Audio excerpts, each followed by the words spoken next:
Family, 40%. That's an astronomical number to give up of your residence. And he's going to keep owing them 40%. Okay. As the housing markets, typically is increasing for every day, every month, every year, every time the value of his house goes up, 40% gets given to this home equity sharing loan shark. I'm going to read it out loud because we have plenty of people who are doing this at work or exercising, and they can't see the screen. So, what is a home equity sharing agreement? And that's the whole point of this after chat, to discuss what this is. A home equity sharing agreement is a collaborative financial arrangement where homeowners partner with others to leverage the equity in their property.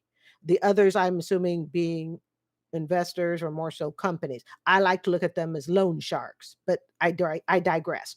In this setup, homeowners work with individuals, investors, or organizations, I rest my case, specializing in home equity, sharing to access funds without selling their home outright. Each party contributes to the property's equity, and the shared equity serves as collateral for financing. Together, they share ownership of the property and responsibility for mortgage payments, taxes, insurance, and maintenance. Doesn't that just sound warm and fuzzy, family? Don't worry, I'll let you know when I'm reading again, because I'll say I'm reading. Doesn't that just sound, I think we should all just hold hands and sing Kumbaya. It's good to know that if I get stuck on my condo, I can get a home sharing equity agreement, and together we should walk through the rainbows of happiness, and we will share our love of my condo, and we will work together. It makes it sound so warm and fuzzy, almost like a Hallmark commercial, until you figure out the devil is in the details. The agreement, okay, back to reading. The agreement outlines each party's rights and obligations, including decision-making processes and dispute resolution. I may not read every word, so just follow along. I'm going to read you the most important stuff, okay? As the property appreciates, so as it gets more valuable, all parties benefit. And when the agreement ends, proceeds from the property sale are distributed according to the terms. Home equity sharing offers homeowners a way to access their property's value while sharing ownership. Okay, so as the party, let me repeat. As the party appreciates, all parties benefit. And you can bet that's how that caller yesterday got roped into this. Because if you look at this sounds like it's a dreamscape. This is wonderful. You benefit. You get what is it? The caller yesterday, he got to pay off his $62,000 bill. The loan shark's going to get their 40%. But what's the problem? And I said this in yesterday's call. The problem is that you give up the rights to controlling your property. And once you give up your rights to how your money is spent, I don't care if it's win, lose, or draw. I would rather go bankrupt. Oh, wait, I've done that a couple times. I would rather go chapter 7, chapter 13. I don't want someone else's mitts on my property, or if I'm in a relationship, my spouse and my property. Because once you turn it over to this type of thing, home equity sharing agreement, you lose all the rights or a big part of the rights to your property. Okay. So let's scroll on down. Okay. So when is a good time to consider home equity sharing? Home equity sharing can be a viable option for individuals facing financial challenges. Let's just stop right there, family. The guy was $62,000 in debt. And again, I will link the call at the end. I don't think I can link it at the end of a live stream right away. I'll have to see. Okay. Because like I said, we have to wait about 24 hours before we can manipulate the live streams. Okay. But it just ran on yesterday's stream. So it's easy to find. Okay. It's a viable option for individuals facing financial challenges, but this is where the loan sharking comes in. It's where the loan sharking comes in. And when that comes in, is it really the viable option? It caters to people who are desperate, absolutely desperate. And it sounds like it's an angel coming in to save you. But always remember, when you are in a desperate financial place, what's coming in is not going to be what saves you. And family, it won't even Matt, and I think Dave Ramsey would agree. It wouldn't even matter if it was family coming in to save you, because what happens with family when money starts changing hands and their expectations of interest is going to be paid, a debt is going to be paid. This is why Ramsey always says, and I agree, if you can't just give it, just give it away. And it doesn't matter if you're giving it to family, friends, strangers, donations, whatever. Don't release it. If you have conditions on being able to get that money back, don't release it. Okay. Well, the specific expenses can vary depending on factors such as the lender. Yeah, meaning how much it's going to cost you, the terms of the agreement, the property's value, um, common costs associated. Yeah, the terms of the agreement, depending on factors such as the lender. Well, yesterday's caller got screwed over. I think that's the good way to say it. He got taken to the cleaners. I'm not going to read all this, but I will read you a list of the things that they use to determine how much it's going to cost you. If you want the specifics of the list, like I said, I will link this. Okay. Part of the fees that you're going to pay is origination fees, interest rate, duh. We all know that. That's coming. Closing cost, exit fees. In other words, it's just like you're refinancing a mortgage and it's going to cost you money. Homeowners should thoroughly review and compare the costs with different home equity sharing agreements. The guy yesterday, I don't think he looked at anything. I really don't. And I think he just signed, and that's why he's getting 40%. Family, 40%. That's an astronomical number to give up of your residence. And he's going to keep owing them 40%. Okay. As the housing markets, typically is increasing for every day, every month, every year, every time the value of his house goes up, 40% gets given to this home equity sharing loan shark. Okay. Now we're going to look at a quick list of pros and cons. All right. Access. Okay, here are the positives that they say. The pros: access to financing without taking on additional debt. Isn't that hilarious that they say that? You get financing without taking on additional debt, but what's the additional debt that caller took on yesterday? 40% interest. Okay? Not interest, excuse me. 40% of the value of the house. So whatever that house can sell for, when he finally decides to sell the house, they get 40% of it. There's your kid's inheritance, your spouse's retirement, your retirement. Another pro, supposedly, okay, ability to leverage the home equity for various purposes, like paying off debt.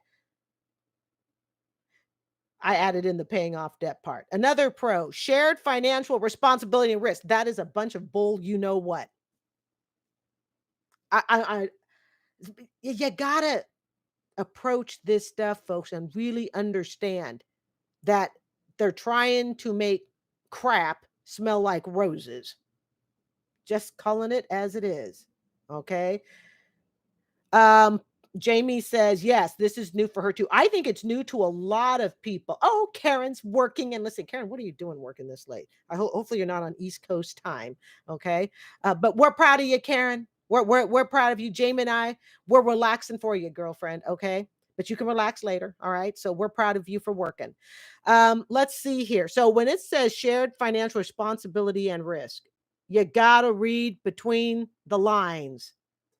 It sounds good. Why did this guy call into Dave Ramsey yesterday? Because he's getting all these pros, right? He's got access to financing.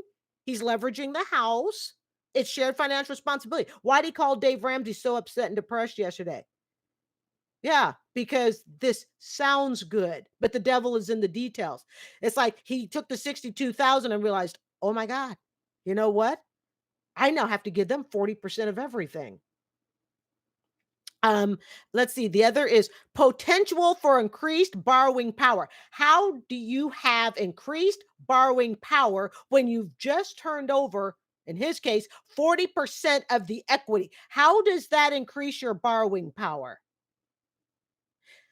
The other last reason is opportunity to invest in property without sole ownership. Okay, let me repeat that again. I started slurring my words. No, I don't drink. Opportunity to invest in property without sole ownership. Oh, so in other words, I can have a company come in, share my condo with me, and that is to my benefit because of why? Why is that to my benefit? Yeah, this is almost as crappy as a reverse mortgage. As a matter of fact, this makes a reverse mortgage look better. If somebody said, would I rather do home equity sharing or a reverse mortgage? Give me the reverse mortgage. So the opportunity to invest, isn't that an opportunity? This in my head, I'm thinking of the like it's like being at the fairgrounds, right? And you got that shyster of a dude probably wearing some red cape and a black hat going, "Ooh, come here, little girl, little boy. I've got something that'll give you an investment opportunity and I'll make you rich." And they just follow like little lambs. And then he takes and he rips them off. That's exactly what's happened here. The opportunity to invest in property without sole ownership. Who the heck, for the most part, wants to give up their ownership in property unless they are desperate? Okay, so those were the goods. The cons, the bad things. And I'm sure we can come up with more, but we're just going to stick to this list. Loss of sole ownership and control over the property. Now, isn't it funny? Because if you listen to that, it's almost like you can just take the pros and reverse it. I hope that makes sense, okay? Because I've discussed this. Loss of sole ownership and control over the property. Another con, so another bad thing. Shared decision making, potential conflicts with co owners. Look, there ain't no shared decision making when the borrower is slave to the lender. And I bet you Dave Ramsey would back me up on that. Okay. It says shared decision making. There ain't no shared decision making. He owes that company the 62,000, and then he owes them 40% of the equity in his home up to the date that he sells. The longer he waits to sell the home, the more he owes them. He can wind up owing this company tens of thousands, if not hundreds of thousands. Think about it. There ain't no shared decision making when one person has taken money from another and owes them. That shared decision making is all a myth. It's all in your head. It's almost, I won't say it's a gaslight. That might be the wrong way to use the word gaslighting, but it's a magic trick. Like I said, it makes you think of the fairgrounds and that creepy, person in the corner trying to wheel and deal, but really it's the devil making deals with you. There is no shared decision making. Make no mistake about it, as far as I'm concerned. Another con, there are three more left: legal complexities and responsibilities associated with joint ownership. And I guarantee you, family, the legal complexity is not going to be in your favor. It's going to be in favor of the company you did business with, because that's where all their lawyers are. You borrowed from the company because you were broke. I don't mean you specifically. I think you get what I'm saying. Okay. You were broke. So you wind up borrowing from the company. The legal complexity, that's on you. I guarantee it to you. The company you're borrowing from, they ain't got no legal complexities. They figured it out. And as Dave said, there is nothing illegal about this. Immoral, yeah, but there's actually nothing illegal. Is there something wrong with going into Amscot charging you 20% off the bat every single week in interest? Probably has gone up over the years. Technically, there's nothing wrong with that. Got it. Just saying. All right. Another con, this is the second to last con: limited flexibility for selling or refinancing the property. But hold on, family. Didn't they just say above? Hold on here. So I'm going to compare two things, okay? So the con is limited flexibility for selling or refinancing. But then above, doesn't it say potential for increased borrowing power and opportunity to invest in property and shared financial responsibility and risk? Well, which one is it? We either all in this together and we're all singing kumbaya because we're going to take on this property and we're going to make it work so we both win. Or basically, this is a house of cards that's going to fall flat. And it's really about me as the consumer, the one that had the debt, falling flat on my face. and realizing I am at the mercy of you. Dave yesterday said to the caller, he said to him, well, you because the caller had only signed this off 8 months ago. Okay. The caller had only signed it off on this paperwork 8 months ago. His house is valued at about $100,000 in equity. So that means the caller would get 60%. The loan shark would get 40%. That's what the house is worth today. Okay. And he hadn't done a current appraisal, but let's say by Christmas or next summer, whatever. Okay, just throw out a number. All right. Let's say the house becomes worth 200,000. Now he owes the loan shark $80,000. Do you see how this works? Yeah. Oh, another con is limited flexibility for selling or refinancing the property. Isn't this just the opposite of all the pros? Isn't this just totally the opposite? It's just worded. All they did was take all these negatives and make them sound positive. That's all they did. But if you look at each of these cons, and again, I'll have the link available. You look at each of these cons, and I'm like, wait a minute. These are basically the negatives of all the pros. There's nothing new being added in. There, you have no flexibility for selling or refinancing the property. It says limited, you really have none because you've signed off on a contract that allows someone else to control your money. And then the final thing is potential for disagreements regarding property usage or maintenance. Okay. And who is that potential going to go against? It's going to go against you as the borrower. Any of these things that we've read about the cons, potential for disagreements, that goes against you. Limited flexibility, that goes against you. The shared decision making, that's a bunch of bull crap. That goes against you. The loss of sole ownership, that goes against you. So tell me any reason you would want to do this. Yeah, there is none. Unless you get a very, I mean, let's say you can get your credit union to do this for you for, say, I don't know, 15%. All right. I'll chew on that straw for a while. I'll chew on that straw. I could almost even excuse it. And this is a tight margin here. Okay. I could almost excuse it even at 20% because credit cards do run that. And I mean, almost. Yes, Karen, that was a very crazy episode. Oh, thank you for listening to that. Snaps for Karen. Yeah. Okay. I could almost even excuse it at 20. And I would say loan sharking at 20, loan sharking 40%. Absolute. I mean, that's just take the whole Monopoly game and just wipe the board clean. Okay.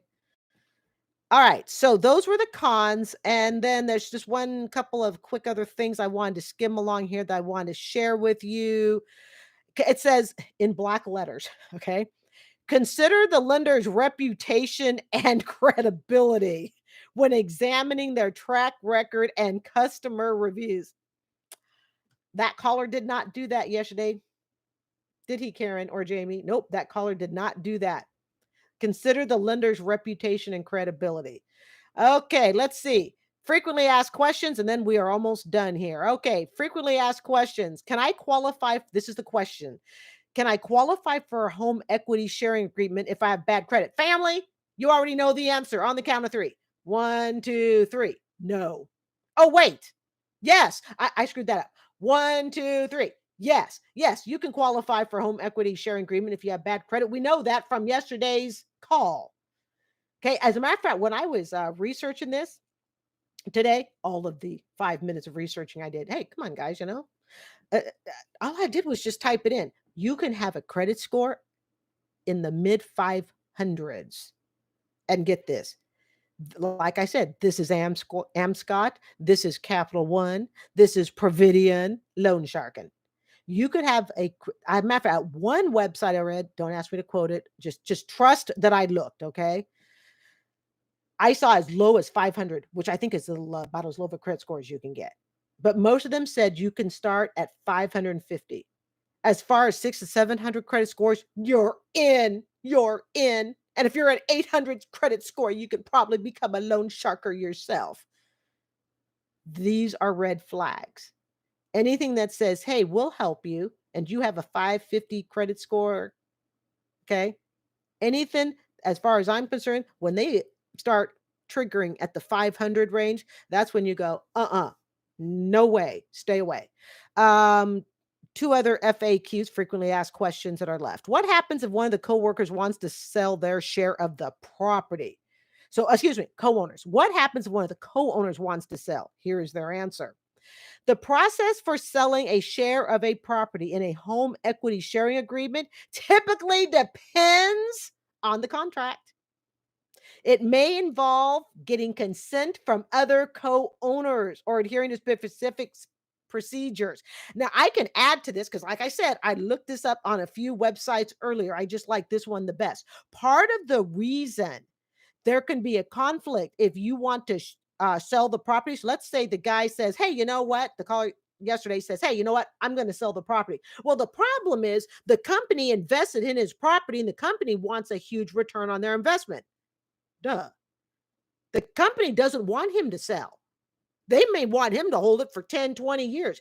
And one website that I went to today said if you choose to sell it early, based on the terms of the contract, you, as the desperate person that released control of your money to somebody else, you may pay a penalty for having sold the property early. In other words, you're getting screwed over one way or another, okay, financially.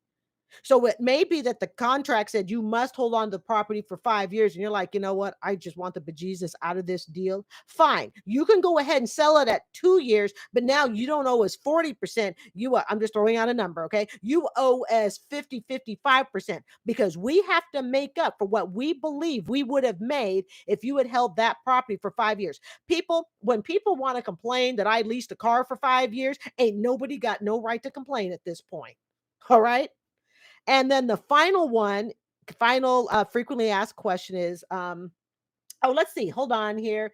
Jamie writes, so he couldn't just sell the house. He would have to get permission from the loan shark. Yes, he would, Jamie. Yes.